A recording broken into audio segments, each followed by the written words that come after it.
Hey everybody, Chad here. In this video, if you're planning a trip to Thailand, don't rent a motorbike until you watch this video first, baby. Okay? So I'll repeat it one more time. If you're planning to travel to Thailand, don't rent a motorbike until you watch this video first. Because this video will save you a little bit of hassle and give you some experience. If you watch some of my videos, I don't currently reside in Thailand, but I lived in Thailand for 1 year in Phuket. I came back to visit my family, and I'm planning to go back to Thailand for some type of visa, some type of long stay, depending upon what type of visa I do. So I am talking from experience. I have, even myself, I did buy a motorbike there in Thailand, so I own a motorbike in Thailand. So in this, I really know what I'm talking about, okay? So it's very, very, very, very easy to rent a motorbike in Thailand. So you'll notice that once you land, you get to your resort, then you're eager, you're excited to go out and explore no matter where you go. If you go to Pattaya, Patong, Koh Phu, Koh Samui, wherever, okay, Bangkok, you're gonna notice that motorbikes are all over. That's kind of the main transportation. Yes, there's cars, but in a lot of areas, it's easier getting around with a motorbike, and they're all over. I mean, kids can drive a motorbike there. It's really a little bit different from the United States, from Europe, from UK. Not a whole lot of people drive motorbikes. And these motorbikes, it's kind of like a scooter, but they actually go pretty fast, okay? My scooter was 125cc. I mean, it went like flipping, I don't know, 150 miles an hour if you could go that fast, on the road somewhere. So they do go fast. It's like a mini motorcycle. So beware if you haven't drove a motorcycle before, a motorbike. It is easy. They're automatic. There's some stick or standard, but most of them are automatic. But just be careful. You don't have a lot of experience on a motorbike. Okay. But that being said, it is very easy to rent. So that's what you're going to see. This is what this video is about when you actually want to rent a motorbike, because you're only going to be there for a week. Maybe you're there for a month. So you don't want to buy a motorbike because you're not a long stay. I ended up buying because I stayed a year. So it was, when I started doing the math, it was cheaper for me to buy a motorbike brand new at Honda. And I bought it at Honda in Patong. So it was cheaper for me to buy brand new once I did the math.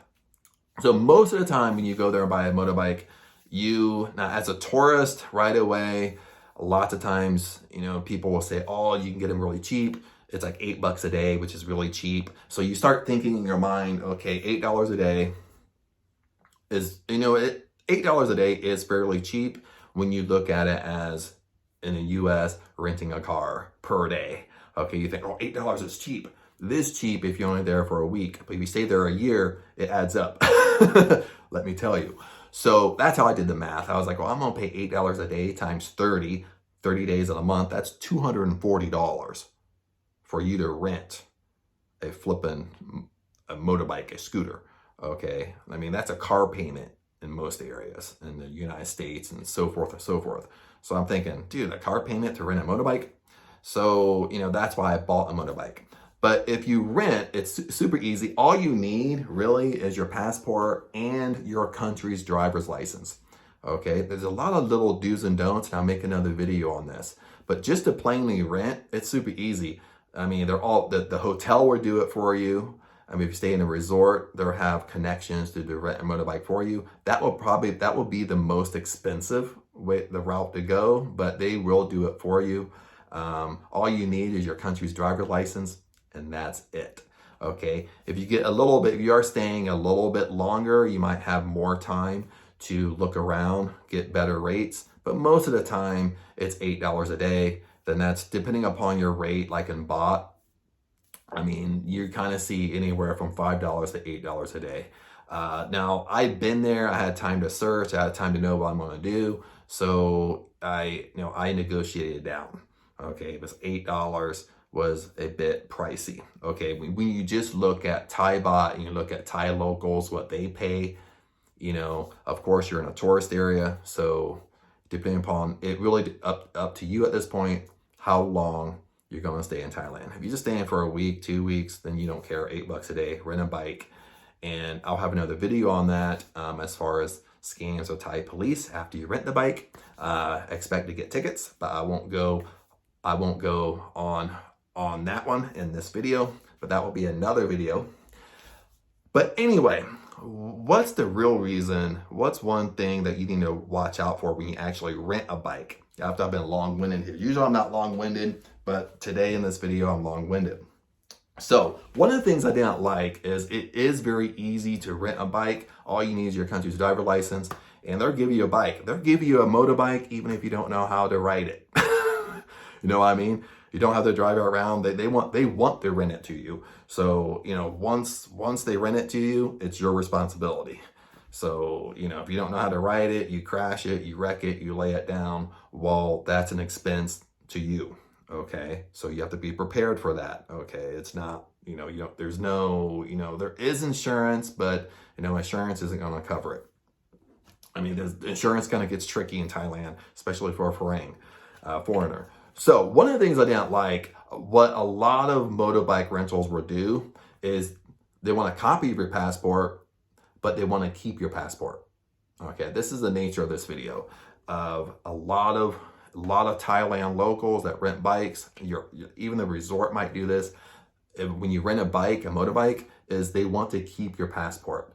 Always, always, always say no to keeping your passport. And that might, you know, again, it really depends upon how bad you want a motorbike.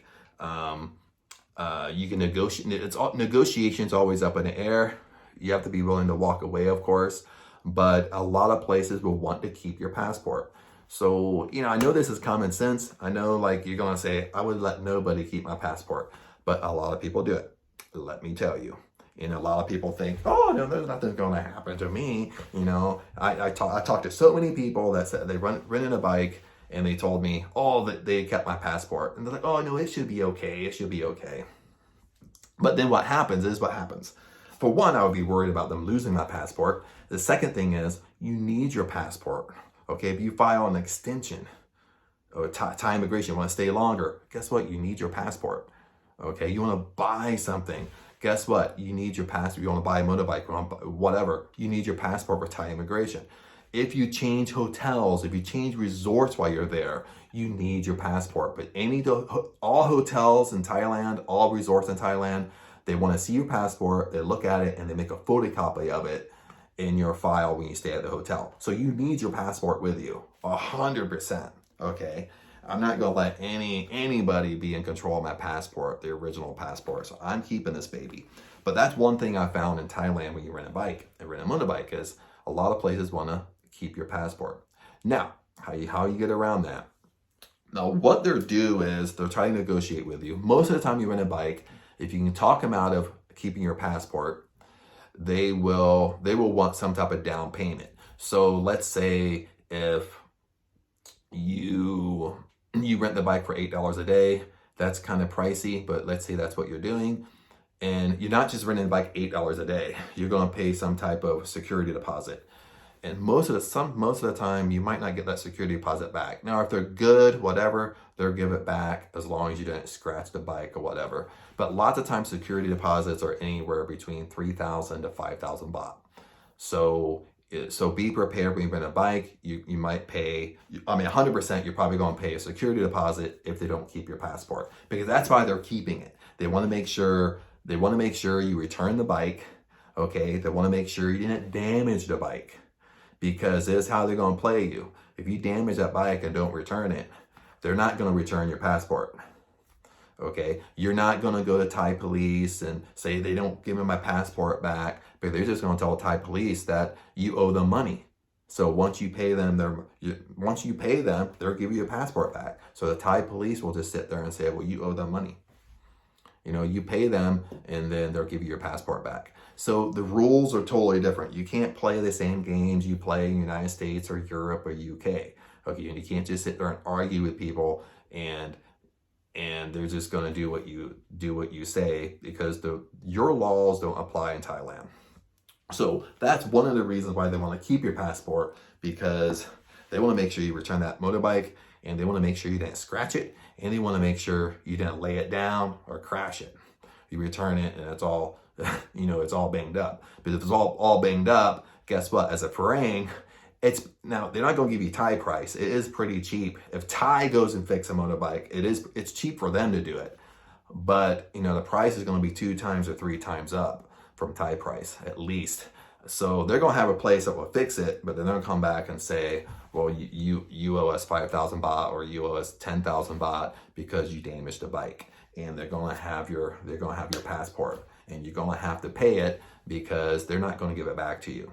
Or what they'll do is, if you owe them money, they'll actually go to the Thai police and say that you crashed their bike and you owe money to get it fixed and you're not paying. So then a Thai police, they'll have they might have a copy of, now this is where, if they take a copy of your passport, this is why hotels make a copy of your passport, because if you don't pay your bill, they take a copy of your passport to the Thai police and say, he owes me money. So then the Thai police tries to get you to pay. If they can't get you to pay, then they block your passport for re-entry into Thailand. So that's why they're doing that. But the biggest thing related to, the motorbike itself is, don't go anywhere. Don't give up your passport. It is very common for them to ask. They're going to hold your passport, but don't do it. Okay, there are places that don't hold your passport. They will make a copy of it, of course, because you're renting a vehicle, renting a motorbike from them. They will keep a copy of it. They'll keep a copy of your local license. Mainly, they don't care about your local license, but they'll keep a copy of this, and you'll probably pay some type of security deposit. The most common around Patong is usually around 3,000 or 5,000 baht. You might get that back, you might not. But, just be prepared, you might not get that back. If they're kind of a legit business, they'll give it back to you. If you did do any damage, they're not going to give it back. Plain and simple. If you did major damage, then they're not going to give it back. Then they're going to ask for more money. Then they'll go to the police station if you don't pay. That's how it'll work. I don't want to scare you, okay, because most of the time that don't happen, but it is very easy. But that's one of the things I found that was kind of odd to me when I was first in Thailand. And in the beginning, I was thinking about renting, but I knew I was going to be long stay. So in the beginning, when I was there, I was kind of going back and forth, struggling with, well, do I rent or do I just buy? Or do I just rent? I mean, sometimes it's easy to rent. I mean, it's super, super easy to rent. It's places are all over the place. And, even if you need a bike a couple of days, you return it, you don't need a bike for a few days and you get a bike. Sometimes you do that. You don't have to keep it the whole time. It's really super easy. It's so easy. That's what makes it, we get into some issues. That's why I do this. I do these videos just to help you out. But it is super easy. All you need is your country's driver license, and they'll give you the bike. But other than that, my friends, that's really it. Let's wrap this up, and I'm kind of rambling, and you kind of get the point. But the biggest thing in this video is, don't give up your passport. Don't give up your passport if you try to rent a motorbike, but it is really, really popular there. But other than that, I will see you in the next video.